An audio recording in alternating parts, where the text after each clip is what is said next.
What's up, YouTube? This is Too Raw for TV. So, this is a video request that I got from one of my subscribers. They wanted me to make a comparison between Steve Nash and John Stockton as to who is the better player. All right. Now, look,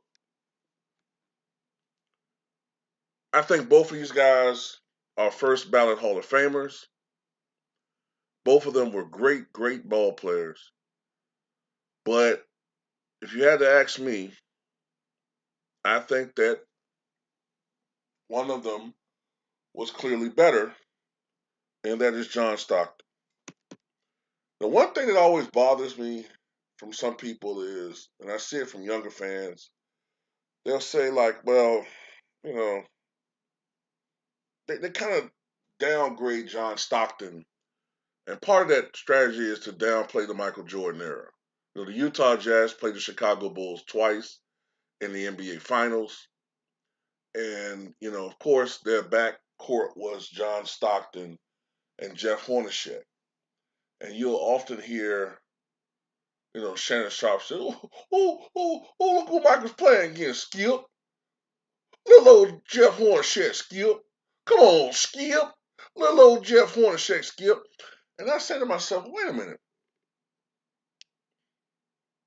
Jeff Hornacek, in his prime with the Phoenix Suns and Philly, the Sixers, was averaging 20 points a game, one of the great shooters in the history of the game. And he's 6'3", 195, I'm not mistaken. 6'3", 195. Which is about the same size as Steph Curry. I don't hear him say little old Steph Curry. So there's definitely some type of agenda there, right? Now Stockton is 6'2", 175 when he was playing. Not the biggest guy.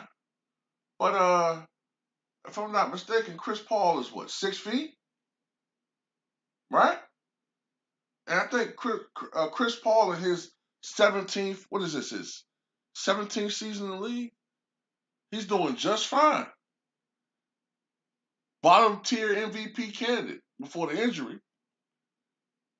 But size is an issue when it comes to John Stockton, right? Oh, I get it. Unathletic white boy.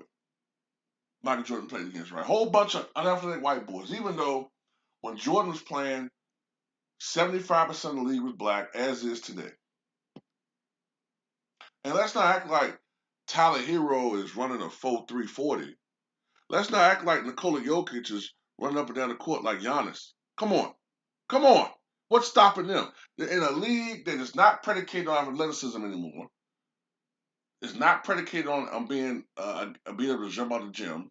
More about shooting ability and passing and pick and roll. Somehow John Stockton is going to struggle. A league that flourishes off the pick and roll, passing and shooting, and John Stockton is going to struggle. Suck a mule dick. But anyway, let's talk about this comparison. Um, Neither one of them won championships. Steve Nash played 18 seasons. Stockton played 19 seasons. Steve Nash participated in 12 playoff runs. Every year John Stockton played, his team went to the playoffs 19 times. Steve Nash was an 8-time All-Star. John Stockton, a 10-time All-Star. The big advantage that Steve Nash has over John Stockton is the 2 league MVPs. But I will say this. You can make a really good case, especially the second MVP, that there are more uh, worthy candidates to have won that MVP award over Steve Nash. I think the first year Steve Nash averaged 15 points and 10 assists, which is right along the lines of what Chris Paul is averaging this year, a little under 15 points, 10 and a half assists. But hey, nobody is running, leaps and bounds to beat the drums for Chris Paul for MVP.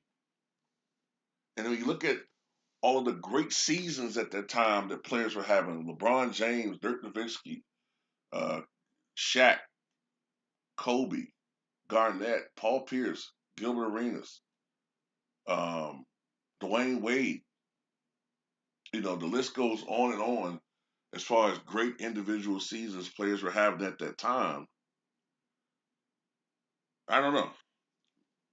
Stockton never won an MVP award. So that's one thing I guess you can give in Steve Nash's favor. All NBA first team, Steve Nash 3, Stockton 2. So Steve Nash was advanced right there. All NBA teams, total selections, Steve Nash 7, John Stockton 11. Now this is where the separation begins. All defensive teams. Steve Nash was, for all intents and purposes, one of the worst defenders in the NBA. Terrible at times. Okay?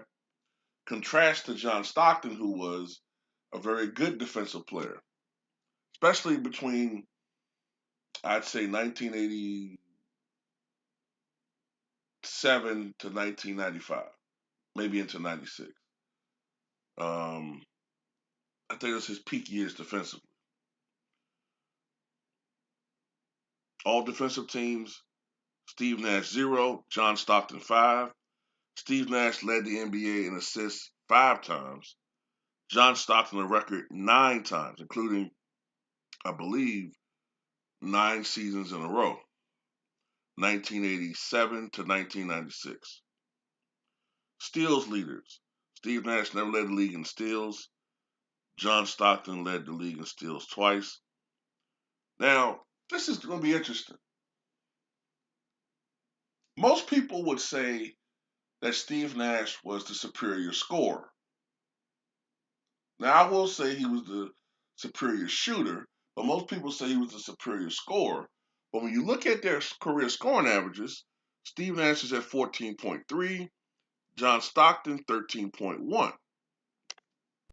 Now, John Stockton played in an era where point guards were more traditional point guards, running the offense, being floor generals, getting others involved, primary passers, although you still would have point guards like Isaiah Thomas and Nate Archibald who could score the basketball when need be, especially when their teams were not really good and they didn't have the pieces for success.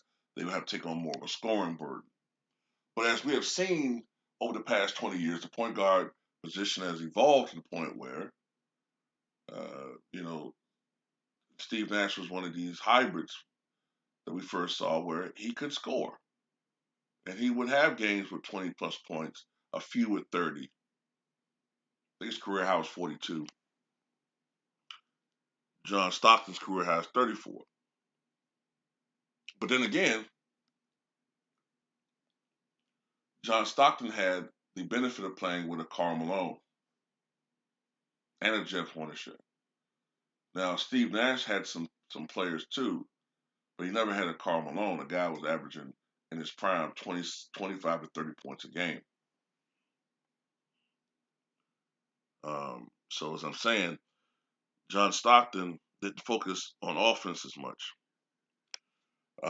Rebounds per game, Steve Nash 3, Stockton 2.7, that's a wash. Steve Nash 8.5 assists per game, John Stockton 10.5 assists per game. Now, despite the fact that he played one more season than Nash, he averaged double-digit assists. He is one of only 2 players in the history of the NBA to average double-digit assists, the other being Magic Johnson. As great a passer and playmaker as Steve Nash was, Stockton was on another level. And you could also make an argument about this. Was Steve Nash enhanced somewhat by the D'Antoni system? Because you could attribute it to age, but he didn't look the same after he left Phoenix. And when he was playing with the Dallas Mavericks and earlier with Phoenix, he didn't look like quite the same player. He was good with Dallas, but he went to Phoenix playing with the D'Antoni system, and he looked phenomenal. Contrast that with John Stockton, who from the time he started and became a regular starter, he was phenomenal. And someone said, well, yeah, but it's Jerry Sloan. But initially, the coach was Frank Layden, and he and Karl Malone looked just as spectacular in the first couple of years. So Stockton was more legit as far as his numbers are concerned.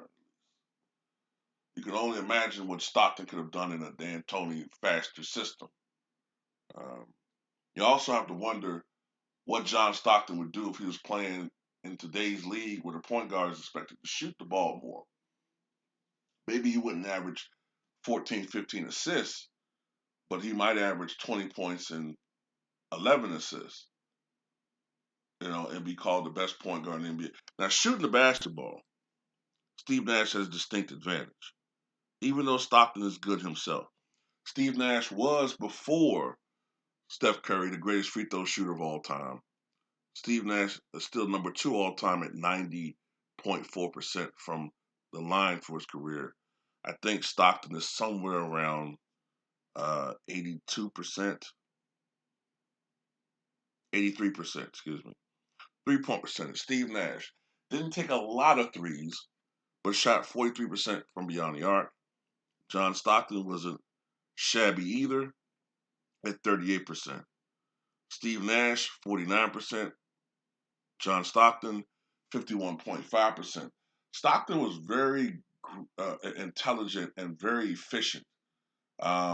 Earlier on in his career, he got a lot of shots in the paint for a point guard. And he took smart shots. When he would shoot the basketball, they were usually efficient shots. Usually he had a good look at the basket when he would shoot, and oftentimes he was open. And as a consequence of that, he had a very high field goal percentage. I think in 92, 93, Stockton shot 55% from the floor, which is phenomenal for a 6'2" point guard. And most of these numbers are in Stockton's favor. At the end of the day, I just have to go with Stockton. All right. All-time leader in steals, all-time leader in assists. Scored more career points than Nash, even though Nash is considered a superior scorer. The big difference to me is on the defensive end. That is right there. Is what what does Nash in my opinion. The 2 MVPs are big, but then again, that shit is selective and subjective. Like, look, Nash has more MVPs than Shaq, but nobody would put him ahead of Shaq.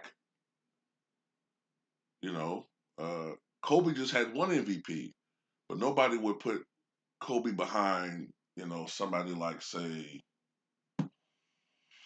Moses Malone. As great as Moses was, Moses won 3. So at the end of the day, I would have to go with John Stockton. I think he was a superior point guard, a superior playmaker, a much improved, a much more effective defensive player over Steve Nash. Incredibly high basketball IQ, off the charts, and probably you could even make a case that he is the finest passing point guard the game has ever seen. That's all I got to say. Tell me what you guys think.